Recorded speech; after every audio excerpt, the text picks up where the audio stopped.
आजादी के 75 वर्ष के बाद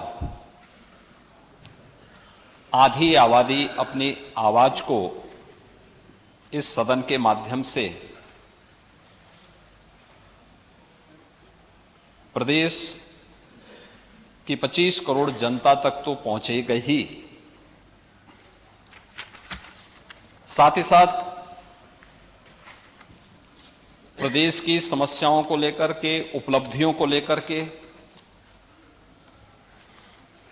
और अन्य समसामयिक महत्वपूर्ण मुद्दों को इस सदन में उन्हें रखने का एक अवसर प्राप्त होगा। मैं इसके लिए सभी बहनों को हृदय से बधाई देता हूं, उनका अभिनंदन करता हूं।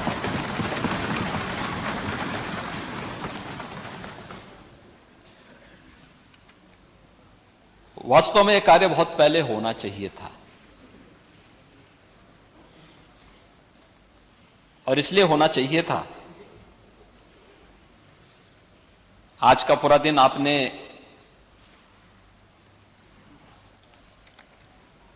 माननीय महिला सदस्यों के लिए आरक्षित किया है। ये सभी अपनी बात को यहां पर रखेंगे भी, लेकिन शुरुआत में केवल एक प्रारंभिक व्यवस्था की दृष्टि से प्रस्तावना रखने के लिए मैं यहां पर खड़ा हुआ हूं।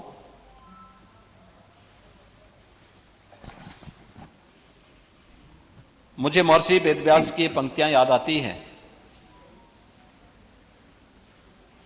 जो उन्होंने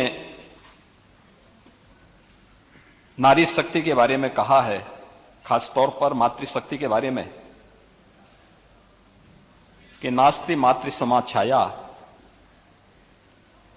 नास्ति मातृ समा गति, नास्ति मातृ समम त्राण, नास्ति मातृ समा प्रिया।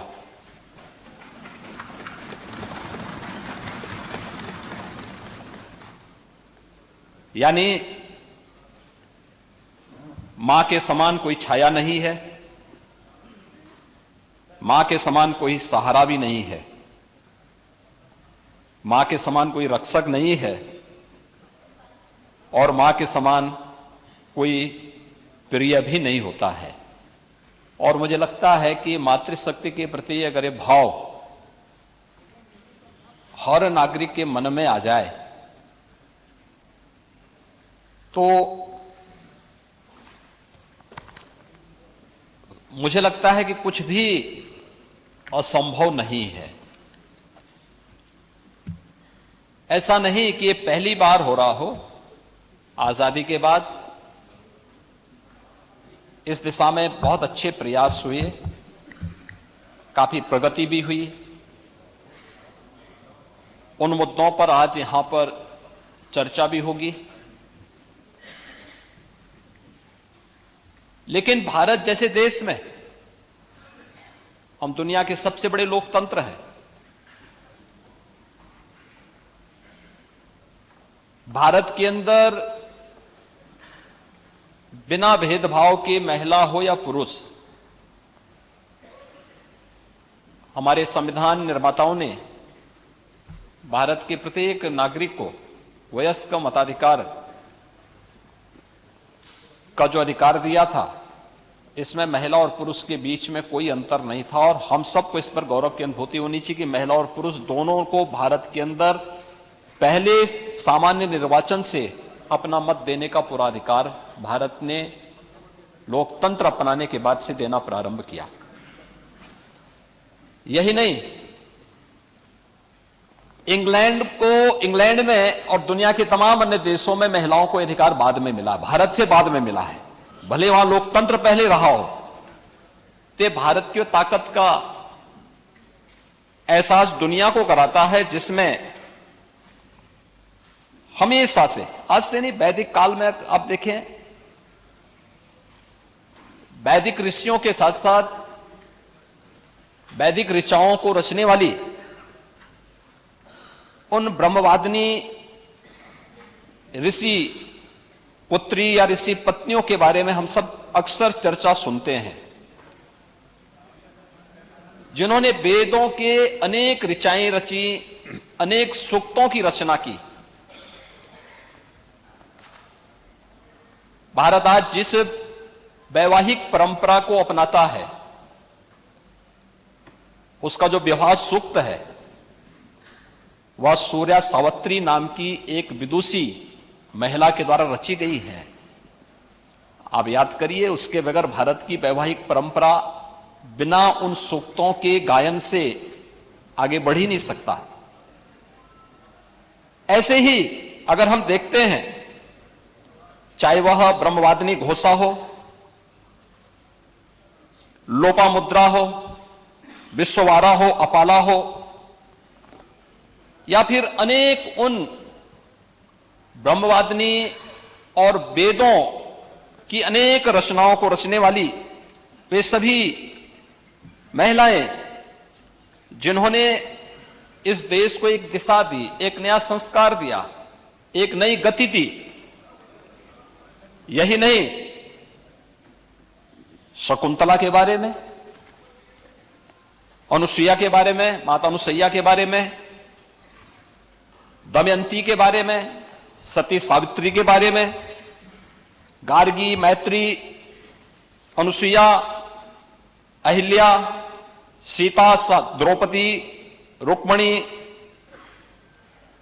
यानी अनेक ऐसी परंपराएं हमें वैदिक रामायण और उसके उपरांत के कालखंड में भी देखने सुनने को मिलती हैं, जिन्होंने अपनी नेतृत्व क्षमता से समाज को एक नई दिशा दी थी। और आजादी की लड़ाई में भी हम बहुत पीछे न भी जाएं, अगर हम केवल 1857 के प्रथम स्वतंत्र समर की बात करते हैं, तो उत्तर प्रदेश का हर वासी इस बात पर गौरव की अनुभूति करता है कि झांसी की रानी लक्ष्मीबाई, जिन्होंने उस कालखंड में उद्घोष किया था कि मैं अपनी झांसी हरगिज नहीं दूंगी, और उसके लिए उन्होंने युद्ध लड़ा, ब्रिटिश हुकूमत को पीछे हटने के लिए मजबूर किया। अनेक ऐसे उदाहरण हैं। उनके साथ जो अन्य अनेक वीरांगनाएं इस युद्ध में लड़ी थी, प्रथम स्वातंत्र समर का नेतृत्व की थी, यह किसी से छुपा हुआ नहीं है। और इसलिए आज जब हम इन सभी मुद्दों पर चर्चा कर, इस सदन में चर्चा होगी और सभी बहनें अपनी अपनी बातों को यहां पर रखेंगी, इस संबंध में कुछ चीजें हैं जो सरकार ने अपने स्तर पर कदम बढ़ाए हैं। मैंने एक पत्रक भी दोनों माननीय सदन के सभी माननीय महिला सदस्यों को पास भेजा है, मिशन शक्ति के रूप में। एक जो नया कार्यक्रम राज्य सरकार के स्तर पर हम लोग संचालित कर रहे हैं, और इस कुशलतापूर्वक संचालित हो रहा है, इसके परिणाम भी हम सबके सामने हैं कि केंद्र और राज्य सरकार के द्वारा महिला सशक्तिकरण के लिए, महिला सुरक्षा, महिला सम्मान और महिला स्वावलंबन, इनसे संबंधित जो मुद्दे हैं उन पर क्या क्या कदम उठाए गए हैं। चाहे वह बेटी के जन्म लेने से लेकर के और बेटी के विवाह होने तक, मुख्यमंत्री कन्या सुमंगला योजना, मुख्यमंत्री सामूहिक विवाह की योजना, निराश्रित महिला पेंशन की योजना में वृद्धि करते हुए उसके दायरे को बढ़ाने का कार्यक्रम, उत्तर प्रदेश में राज्य ग्रामीण आजीविका मिशन के माध्यम से जो कार्यक्रम चल रहे हैं, जिसको हमने काफी सशक्त करने की दिशा में कदम बढ़ाए हैं, जिसमें पोषण मिशन के साथ ग्रामीण आजीविका मिशन की बहनों को जोड़ना। अगर गांव में कोटे का विवाद होता है तो अनावश्यक इस मामले को आगे बढ़ाने की बजाय गांव की महिला स्वयंसेवी समूह को ही वहां का राशन कोटा का संचालन करने का अधिकार दे देना। बैंकिंग कॉरस्पॉन्डेंट सखी, बैंकिंग कॉरस्पॉन्डेंट सखी में मैं प्रदेश के सभी ग्राम पंचायतों में एक महिला गांव के बैंक के लेन देन के पूरे कार्य को संचालित करेगी और 33,000 से अधिक बहनें इस कार्य के साथ जुटी हैं। और मुझे बताते हुए प्रसन्नता है कि सुल्तानपुर की तो एक बहन ऐसी है जो इसमें 3 लाख रुपए सालाना कमा भी रही है, स्वयं का इनकम कर रही है, 3 लाख रुपए सालाना। महिला स्वावलंबन का एक आदर्श उदाहरण है। ऐसे अनेक उदाहरण है हमारे सामने। एक उदाहरण मैं आपको देना चाहूंगा, मैं बताना चाहता हूं, वह है बलेनी मिल्क प्रोड्यूसर का, झांसी के अंदर बुंदेलखंड में। ये मिल्क प्रोड्यूसर, इसमें 2019 में हमने इसे प्रारंभ किया था बुंदेलखंड में। मैं झांसी में मुझे स्वयं जाने का अवसर प्राप्त हुआ था और गांव की सामान्य महिलाएं, ऐसा नहीं कि कोई बाहर से आया हो, लेकिन गांव की सामान्य महिलाओं ने जब अपनी क्षमता का परिचय दिया, आज इनकी संख्या है 41,000। इन्होंने गांव जोड़े हैं 795 जो दुग्धोपार्जन करते हैं। दुग्ध समितियां गांव-गांव में गाय या भैंस का दूध कलेक्ट करते हैं, प्रतिदिन कलेक्ट करते हैं 1,35,000 लीटर दूध और इनका जो वार्षिक टर्नओवर है वह है लगभग 149 करोड़ और इनका जो नेट प्रॉफिट होता है वह है 13.5 करोड़ का इनको नेट प्रॉफिट भी होता है। यह महिला सशक्तिकरण की दिशा में बढ़ाए गए कदम का एक उदाहरण है। ऐसे ही राष्ट्रीय पोषण मिशन के अंतर्गत जो कार्यक्रम प्रदेश के अंदर चल रहे हैं, प्रदेश के अंदर जो भारत सरकार की स्कीम के अंतर्गत जो कार्यक्रम चल रहे हैं, मातृ वंदना योजना, मिशन शक्ति के अंतर्गत हर थाने में महिला हेल्प डेस्क की स्थापना, हर ग्राम पंचायत के लिए महिला बीट पुलिस अधिकारी की तैनाती। 2017 के बाद जब नई सरकार बनी थी, 1947 से लेकर के 2017 तक 70 वर्षों में उत्तर प्रदेश पुलिस बल में, जो देश का सबसे बड़ा पुलिस बल है, इस पुलिस बल में मात्र 10,000 महिला पुलिस कार्मिक थी, अधिकारी और महिला कांस्टेबल सबको लेकर के। आज इनकी संख्या 35,000 से अधिक है। अतिरिक्त महिला पुलिस कार्मिकों की भर्ती की कार्रवाई को इस दौरान राज्य सरकार ने एक अभियान चला करके उन्हें भर्ती की प्रक्रिया के साथ जोड़ने का काम किया और उन्हें महिला बीट पुलिस अधिकारी के रूप में हर ग्राम पंचायत के लिए भी तैनात किया, जहां पर यह कार्य कुछ जगह प्रारंभ हो चुका है, कुछ जगह हम लोग आगे बढ़ाने जा रहे हैं। महिला रिपोर्टिंग पुलिस चौकी और परामर्श केंद्र, ये हर एक जनपद में अलग से व्यवस्था बनाई गई है। कहीं पुलिस थाना, महिला पुलिस थाना जो स्पेशली केवल महिला संबंधी अभियान और उन्हें परामर्श देने के लिए गठित किया गया है, और कुछ जगह पुलिस चौकियों को अतिरिक्त व्यवस्था भी इसके साथ दिया गया है।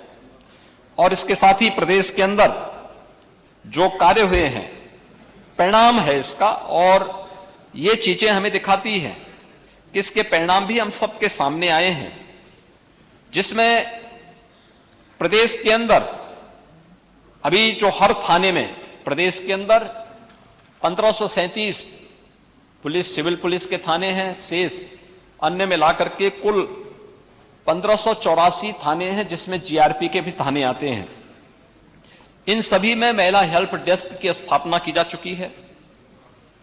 प्रदेश के अंदर सरकार ने आने के तत्काल बाद 3,195 एंटी रोमियो स्क्वाड का गठन किया था।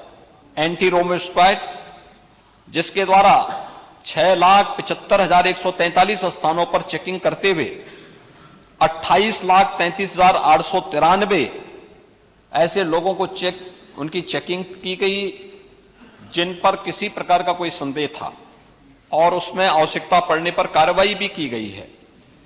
इसके अलावा प्रदेश के अंदर 10,417 महिला बीट अधिकारियों के लिए ऐसे बीट बनाए गए जहां पर केवल महिला कार्मिक ही इन सबको संचालित करती हैं और प्रदेश के अंदर परिणाम साफ है कि महिला और बाल अपराधों में प्रभावी अभियोजन के फलस्वरूप 32 मामलों में जो महिला संबंधी अपराध या पास्को से संबंधित अपराध थे, इन सब में 32 अपराधियों को मौत की सजा दिलाई गई। 10 वर्ष से अधिक सजा पाने वाले 1,191 हैं, अर्थदंड पाने वाले 1,431 हैं, आजीवन कारावास की सजा इस दौरान बेहतर प्रोसिक्यूशन के माध्यम से जिन्हें दिलाया गया 1,323 है और 10 वर्ष से कम सजा पाने वाले 3,420 ये भी इसमें किया गया। महिला अपराध में 4,751 अपराधियों को जिला बदर और ये सभी कार्रवाई इसमें की गई और एनसीआरबी के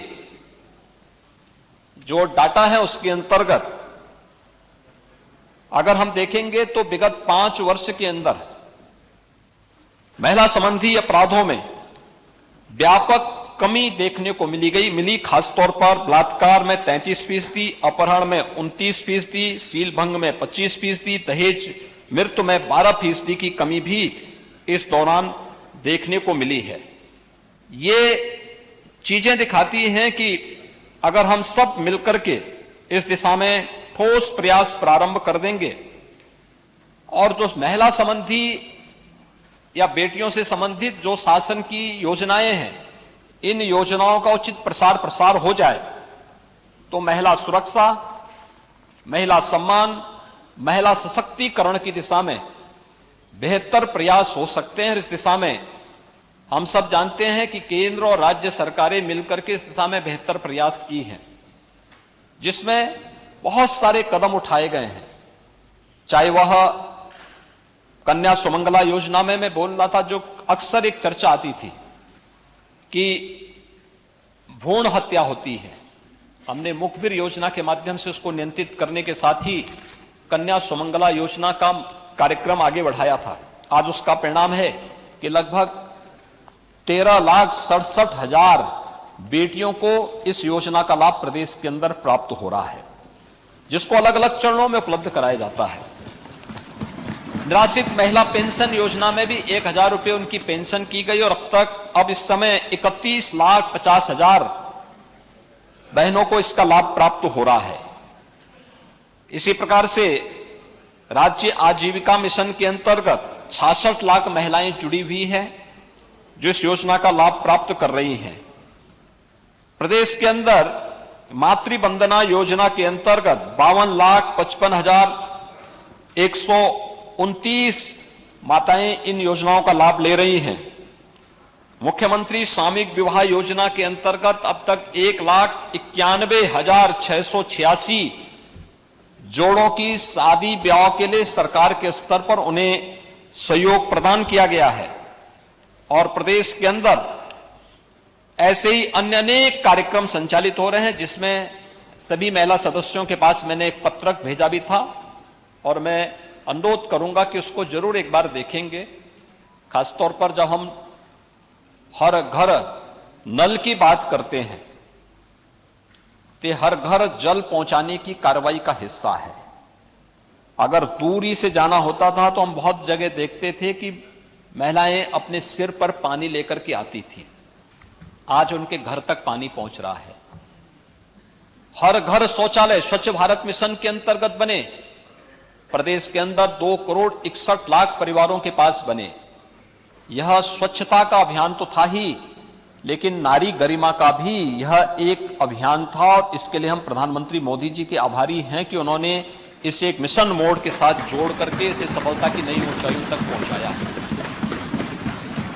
1,67,00,000 से अधिक परिवारों को प्रदेश में उज्ज्वला योजना के अंतर्गत रसोई गैस के सिलेंडर उपलब्ध कराए गए। ये भी महिला सशक्तिकरण की दिशा में उठाया गया कदम का ही हिस्सा है, क्योंकि उन लोगों को अब तक उन्होंने कभी ईंधन देखा ही नहीं था। बरसात होती थी, लकड़ी भीगी हुई है, घर में भोजन नहीं बन पाता था। 45 लाख से अधिक परिवारों को जो एक एक घर मिला है, यह भी महिला सशक्तिकरण की दिशा में बढ़ाया गया कदम है, क्योंकि एक महिला किस स्थितियों में अपने बच्चों को टपकती हुई झोपड़ी के नीचे रखने के लिए मजबूर होती थी, आज जब उसे पक्का मकान मिला है तो उसके चेहरे की खुशी देखने लायक बनती है। ऐसे ही परंपरागत रूप से जहां पर जो व्यक्ति जहां पर अपना मकान बनाया है, झोपड़ी रखा हुआ है, प्रधानमंत्री स्वामित्व योजना के माध्यम से उन्हें उस जमीन का मालिकाना हक दिलाने की कार्रवाई पीएम स्वामित्व योजना के माध्यम से मिल रहा है। अब तक हम लोग 40 लाख से अधिक ऐसे परिवारों को इस सुविधा का लाभ उपलब्ध करवा चुके हैं उत्तर प्रदेश के अंदर, और 8,000 से ड्रोन लगा करके हर एक ग्राम पंचायत को सर्वे करने, ग्राम पंचायत की खुली बैठक के माध्यम से फिर उन लोगों को इस अभियान के हिस्से बनाने की कार्रवाई भी चल रही है। पीएम स्वनिधि के अंतर्गत भी स्ट्रीट वेंडर, ठेला, खोमचा, रेहड़ी रखने वाली ऐसी 2 लाख से अधिक महिलाओं को इस योजना का लाभ देकर के आर्थिक स्वावलंबन की ओर अग्रसर करने का कार्य हुआ है। अन्य अनेक ऐसी योजनाएं हैं जिन योजनाओं के बारे में हम चर्चा करें। मेरी अपील होगी सभी महिला सब यहां पे जो सदस्य गण हैं उन सभी बहनों से कि इस पर वे अच्छी चर्चा करें। इनमें उनके कोई सुझाव हैं, सुझाव उनके नोट होंगे, सरकार उसके बारे में कदम उठाएगी। और आज जो ये देश का भी और सबका इस ओर आज ध्यान आकर्षण होगा कि आखिर महिला सदस्य क्या बोलना चाहती है, उनकी जिज्ञासा क्या है, प्रदेश के विकास के बारे में, प्रदेश के सम्मान के बारे में, प्रदेश के स्वावलंबन के बारे में, प्रदेश के भविष्य के बारे में, प्रदेश के वर्तमान के बारे में। अगर इन सभी मुद्दों की ओर उनका सकारात्मक सुझाव आता है तो उस पर सरकार को कदम उठाने में भी मदद मिलेगी, और उस सकारात्मक भाव के साथ इस चर्चा को आगे बढ़ाने के लिए मेरी आपसे भी अपील होगी कि कुछ देर के लिए ही सही, लेकिन पीठासीन अधिकारी के रूप में भी कोई बहन वहां बैठ करके सदन का संचालन कुछ देर के लिए ही सही कर सके तो मुझे लगता है एक माहौल, और उस दौरान करें। और मुझे लगता है उनको आज नियमों के बंधन से मुक्त करिए, आज उनको केवल इस विषय पे बोलने दिया जाए। जो योजनाएं हैं उन योजनाओं पर, जो योजनाएं जो अन्य उनसे जुड़ी हुई, उनके क्षेत्र से जुड़ी हुई समस्याएं होंगी उन समस्याओं पर, और समय की भी बाध्यता ना हो। तो जितना बोलना चाहेंगे बोलें, दिन भर चले, दिन भर इसी पे चर्चा चले। और इसीलिए यहां पर सदन के बारे में मैंने इसी बात को कहा, क्योंकि खन्ना जी से मैंने पूछा भोजन की कोई व्यवस्था है, तो इन्होंने कहा कि मैंने कहा भी आप तो अपनी जेब में भोजन लेके चल लेते हैं, लेकिन जो दिन भर जिनको बोलना होगा उनका क्या होगा। मैंने कहा यहां भोजन की व्यवस्था करवा दें, लोग अपना बोले भी, यहां भोजन भी लें, अच्छा होगा। आपने इसके लिए अनुमति भी दी है, लेकिन आज इस पे दिन भर चर्चा हो और उसका जो निष्कर्ष होगा, मैं चाहूंगा कि अच्छे सुझाव आए, अच्छी सकारात्मक चर्चा हो, और उस सकारात्मक चर्चा को हम लोग, देखिए आरोप प्रत्यारोप हमेशा लगते हैं, आज उससे ऊपर उठ करके एक सकारात्मक दृष्टिकोण के साथ, क्योंकि ये जब प्रकाशन होगा तो उस प्रकाशन में आपका नाम जाए।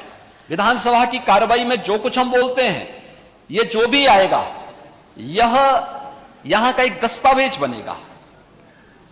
5 साल, 10 साल, 15 साल, 50 साल, 100 साल के बाद जिन्हें कभी देखना होगा तो वे देख सकें, इन दस्तावेजों को उड़ेल सकें, देख सकें कि आपके द्वारा कभी क्या बोला गया है, और उसके बारे में फिर उससे कुछ प्रेरणा प्राप्त कर सकें। इसलिए एक अच्छी बहस को हम आगे बढ़ा सकेंगे। इस विश्वास के साथ मैं आपका हृदय से आभारी हूं कि आपने आज का यह दिन केवल प्रदेश की चुनी गई महिला सदस्यों को के लिए आरक्षित किया है, उन्हें दिया है, और उनसे जुड़ी हुई समस्या और प्रदेश से जुड़ी हुई अन्य महत्वपूर्ण मुद्दों पर वे लोग आज अपनी बात को यहां पर रख पाएंगी। बहुत सारी चीजें हैं जिन पर वे चर्चा भी करेंगी, अपनी बात को मजबूती के साथ रखेंगी। मैं सभी पुरुष सदस्यों से भी कहूंगा कि सामान्य दिनों में आपके शोरगुल के नीचे महिलाओं की बात दब जाती थी। आज कम से कम आप उनकी बातों को सुनने के लिए यहां पर बैठेंगे और जो भी आपको आपके लायक होगा आप उसको स्वीकार करेंगे, आपके लायक नहीं होगा तो कम से कम घर में जाकर के, अगर कहीं गलती आपके माध्यम से हुई है तो घर में जाकर के दोनों कान पकड़ करके वहां पर घर में माफी मांग करके आगे से उसमें सुधार लाएंगे, जिससे सदन की कार्रवाई को बेहतर तरीके से संचालन करने में आगे मदद मिल सके।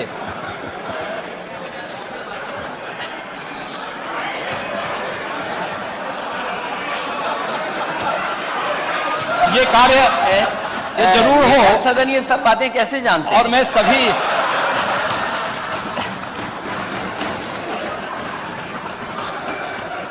और नेता सदन के बगल वाले ने तो नहीं बताया होगा।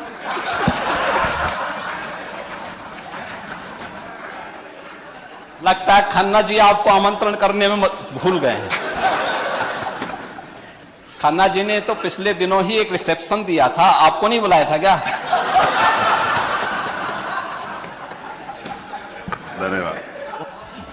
तेन अध्यक्ष महोदय, जतन भी उसी जगह के हैं, कभी बताया नहीं बात आपने?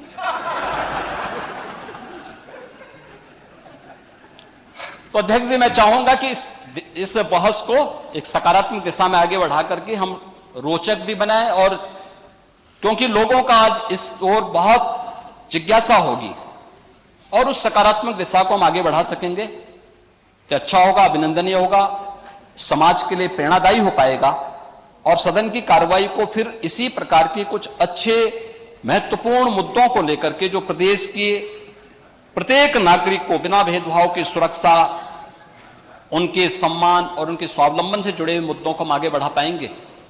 तो यह प्रदेश के हित में भी होगा, विधायिका के भी हित में होगा और साथ साथ उत्तर प्रदेश को एक नई पहचान इस प्रकार की चर्चा परिचर्चा से मिलेगी।